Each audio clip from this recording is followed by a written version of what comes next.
richest man and Amazon CEO Jeff Bezos reveals his secrets for success.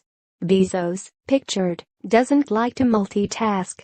Steve Jurvetson in Wikimedia Commons. Jeff Bezos is the richest person in the world.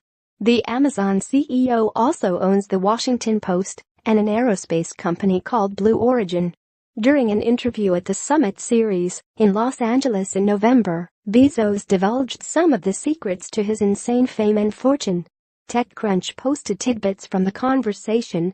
Below, we've rounded up the highlights.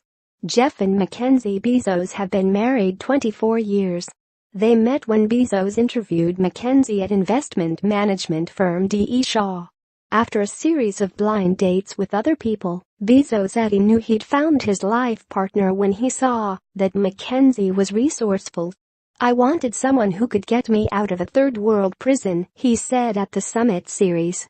"When I have dinner with friends or family, I like to be doing whatever I'm doing," Bezos said. "I don't like to multitask.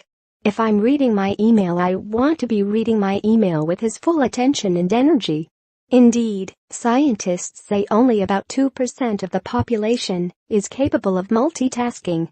As for the rest of us, trying to do too much at once generally backfires.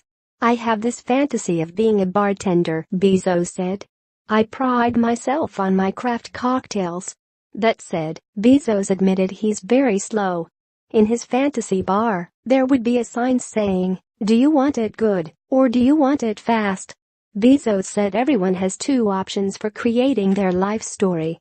Either you go for a life of ease and comfort, or a life of service and adventure. Bezos is clear about which is the right choice. He said you'll be prouder of living an adventurous life when you're 80 years old. It goes back to Bezos' regret minimization framework, which he mentioned at the Summit Series. In an oft-cited interview, which appears to have been conducted by the Academy of Achievement, Bezos described his decision to found Amazon. "I knew that when I was 80, I was not going to regret having tried this. I was not going to regret trying to participate in this thing called the internet that I thought was going to be a really big deal. I knew that if I failed, I wouldn't regret that. But I knew the one thing I might regret is not ever having tried. I knew that would haunt me every day."